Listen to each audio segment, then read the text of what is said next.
وطري تግራين فيدرال منغستن نسمع يعرق سلام تخطاتلتي تلفزيون إرسات أبي منغو كل التግራين فيدرال منغست إثيوبيان زلو وطري أبزت حساسب درجة كم زبطحه كابتا خللي وصو زلو مرداتات يحبرو أبزغنا أبعبيت خدماتات تግራي عمقوت زلو وعلاتات تخايدوم أتخلل مس منغست فيدرال زلو ركب كم استقارصة زتحبرلون كأنت أنفتات استنتصرلون كم زخونه تقليصلو هزب تግራይ لؤلاውነት ኾነ ቁጠባዊ ዓቕሙ ባዕሉ ካብ መርግጋጽ ወጻኢ ካልእ ኣማራጺ ኣብ ዘይብሉ ደረጃ ከም ዝተበጽሐ ላዕለዎት መራሕቲ ክልል ነቲ ዝተኣከበ ክፋል ሕብረተሰብ ከገንዝቡ ተሰሚዖም እዮም ተዛረበና ዘለዉ ንሱ ብግልጽስ ንዝራብ ተገኘ ነዚ ስዒቡ ንዝፍጠር ዝኾነ ይኹን ሓደጋ ኾነ ተጻብኦ ንምምካድ ድማ ምድለዋት ክገብር እውን ኣተሓሳሲቦም ኣለዉ بخالق قص دما ناي كينات مودعتا بذات مفتاح كم زخنه كابت زحلفه بممهار زيد المسواتن عنوتن قدم مبصحو كلهم حيلتات سلاموي منقد طراي كتقمو سمويا እና ተሐሳሰቡ ይርከቡ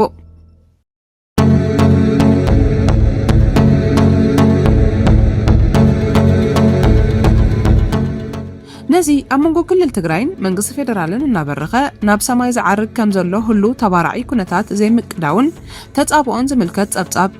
ከም ዝስዕብ ኣዳሊና ያለና ንኽትከታተሉ ብኽብሪ ንዕድም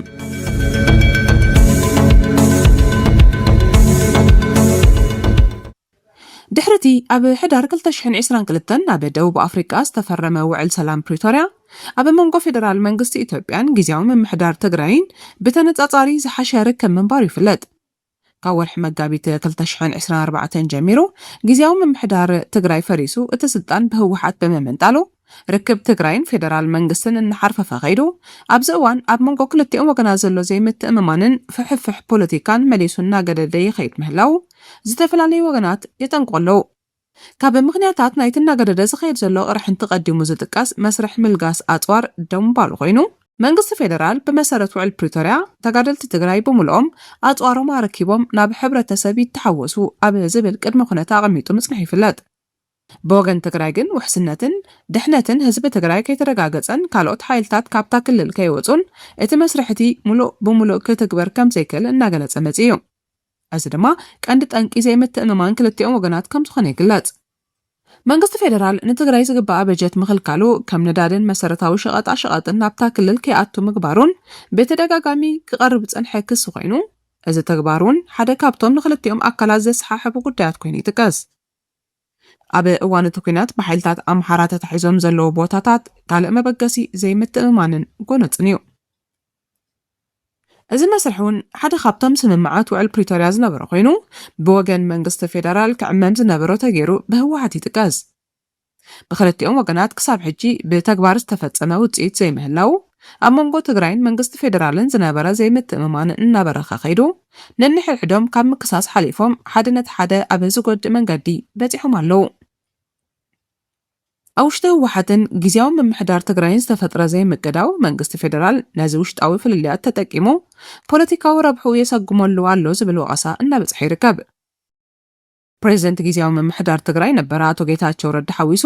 ኣብ አዲስ አበባ ዝርከቡ ተቃወምቲ ውድባት ፖለቲካ አንጻርቲ ኣብ ስልጣን ዘሎ ውድብ ህወሓትን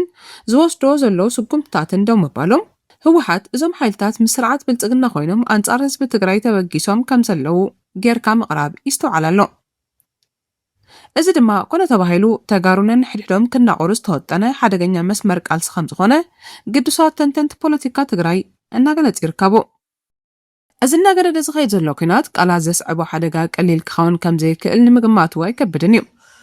ባሽሓ ዝቁጸሩ ተፈናቐልቲ ናብ መረበቶም ከይተመለሱ ኣዝዩ ሃሳይ ቁጠባዊ ሓደጋ ዘንጸላልዎ ሕብረተሰብ ሒዝካ እሞ ድማ ቅድሚ ሒደት ዓመታት ደመኛ ጸላእቲ ምዝነበሩ ተሻሪኽካ ዝጅመር ግጭት እንተሃልዩ ውጽኢቱ ዝኾነ ይኹን ብዘይገድስ እቲ ዝበጽሕ ጉድኣት ኣዝዩ ኣሰካፊ ክኸውን ከም ዝኽእል ሰብ ሞያ ተዓውድያ ምግላጽ ይርከቡ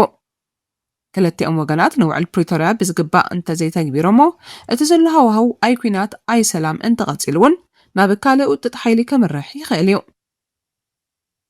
ምኽንያቱ ድማ ብወገን ትግራይ ተመዛበልቲ ናብ መረበቶም ናይ ምምላስ ቅድሚ ድማ ብሓይልታት ኣምሓራ ዝተታሕዘ ግዝኣት መሊስካ ምቁጻር ቀንዲ ድሌት ኮይኑ ስለ ዘሎ ምስ መንግስቲ ፌደራል ውግእ ዘይተርፍ ከም ዝኾነ ኣብ ወንበር ህወሓት ዶክተር ደብረጽዮን ገብረ ሚካኤል ኣብ መቐለ ኣብ ዝተኻየደ ዘተ ተረኺቡ ትግራይ ንርእሳ ንምክልኻል ኣንጻር መንግስቲ ኢትዮጵያ ከም እትገጥምን ነዚ ንምዕዋድ ድማ ምስ ካልኦት ሓይልታት ምሕዝነት ከም ዝፈጥረት ተዛሪቡ እዩ። ብተመሳሳሊ ወይዘሮ ፈትለወርቅ ገብረ እግዚኣብሔር ኣብ ዝመርሐቶ ዋዕላ ከም ዝገለጸቶ ድማ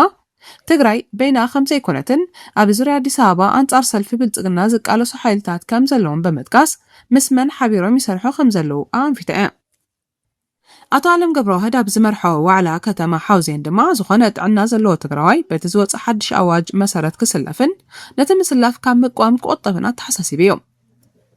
ኣብዚ እዋን ኣብ ትግራይና ብምግዳል ምውፋር ብሄራዊ ግቡእ ኮይኑ ከም ዘለውን ገሊጹ ኣሎ። ኣብዚ እዋን ኣብ ትግራይ ናብ ምግዳል ምውፋር ብሄራዊ ግቡእ ኮይኑ ከም ዘለውን ኣገንዚቡ እዩ። ብወገን ህወሓት ትግራይ ኣብ ውሽጢ ከቢድ ብሄራዊ ስጋት ትርከብ ከም ዘላን ነዚ ስጋት ምውጋድ ዝከኣል ድማ ኩሉ ዓቕሚ ዘለዎ ትግራዋይ እንተተጋዲሉን እቲ ነዚ ዘይከኣለ ድማ ደጀን ኮይኑ እንተተሓባቢሩን ጥራይ ከም ዝኾነ ኣብ ስምምዕ ተበፂሑ ናብ ትግበራ ተኣትዩ ኣሎ። ብመሰረት እቲ ኣብ ትግራይ ዝወፅእ ሓድሽ ኣዋጅ ነቲ ልዕል ኢሉ ዝተጠቕሰ ውሳነ ዝፃባእ ዝኾነ ይኹን ምንቅስቓስ ብከቢድ ዝሕትት ተግባር እዩ። ምስ እዚ ዝተኣሳሰረ ድዩ ኣይኮነን እኳ ንጹር መረዳእታ እንተዘይተረኽበ ንሓደ ዓመት ፕሬዚደንት ጊዜያዊ ምምሕዳር ትግራይ ኮይኑ ዘገልገለ ሌተናል ጀነራል ታደሰ ወረደ ኣብ ጥቡቕ ሓለዋ ድሕሪ ምጽናሕ ካብ ዝሓለፈ ሰሉስ 21 ሓምለ ጀሚሩ ካብ መንበሪ ቤቱ ናብ ዘይተፈልጠ ቦታ ከም ዝተወስደ ይሕበር ኣሎ። ጉዳይ ትግራይን መንግስቲ ፌደራልን ጉዳይ ሃገር ጥራይ ኮይኑ ዝቕጽል ኣይኮነን። እቲ ኣብዚ እዋን ዘሎ ምውጣት ቅልጡፍ ሰላማዊ መፍትሒ ዘይረክብ እንተደኣ ኮይኑ ንሙሉእ ዞባ ቀርኒ ኣፍሪቃ ዝጸሉ ክኸውን እዩ። ድሮካ እቲ ምስሓብ ምስ ኤርትራ ሱዳንን ግብፅን ክተኣሳሰር ጀሚሩ ኣሎ። ነዚ ድማ ንኣሜሪካ ሓዊሱ ኣህጉራውያን ትካላት ብትኹረት ኣኽብሮት ዝከታተሎ ዘሎ። ኣብዚ ሰሙን ልኡኽ ኣሜሪካ ኣብ ምብራቕ ኣፍሪቃን ዓረብን ምስ ሚኒስትራት ጉዳያት ወፃኢ ግብፂ፣ ኤርትራን ሶማልያን ኣብ ዞባዊ ዛዕባታት ኣተኪሩ ከም ዝዘተየ ዝዝከር እዩ። እቲ ኣብ ትግራይ ዘሎ ውሽጣዊ ፍሕፍሕ ኮነ ብደረጃ ሃገር ዘሎ ጫፍ ዝበፅሐ ቅልውላዊ መፍትሒ ክረክብ እንተኮይኑ ውዕል ፕሪቶርያ ብምሉእ ፍቓድን ምትእምማንን ምትግባር ከም ዝኾነ ብዙሓት ይሰማምዑ። እዚ ድማ ብወገን መንግስቲ ፌደራል ዘይሕጋዊ ወተሃደራዊ ሓይልታት ካብ መሬት ትግራይ ብምውፃእ ተፈናቐልቲ ናብ ገዝኦም ክምለሱ ክሰርሕ ኣለዎ። መሪሕነት ትግራይ እውን ውሽጣዊ ኣፈላላዮም ዓልዮም ብሰላማዊ ፖለቲካዊ ዘተ ጥራይ ሕቶኦም ክምለስ ክሰርሑ ከም ዝግባእ ተንተንቲ ይገልጹ።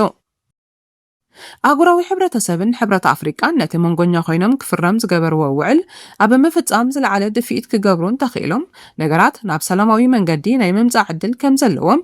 ካብቲ ዝሓለፈ ብምብጋስ ዝዛረቡ ብዙሓት እዮም። እቲ ዝሓለፈ ደማዊ ኩናት ዝተዛዘመ ካብ ዓውደ ውግኣት ናብ ዘተ ብምውራድ መንባሩ ብምዝኽኻር ነቲ ሰማይ ዓሪጉ ዘሎ ወጥሪ ክሃድእ እጃሞም ክገብሩ ተፅቢት ይግበር። ብወገን ህወሓትን ሻዕብያን ዘሎ ብስን ጽምዶ ዝፍለጥ ርክባት ነቲ ወጥሪ ሰማይ ንኽዓርግ ዓብይ ኣበርክቶ ከም ዝገበረ ዝፍለጥ እዩ።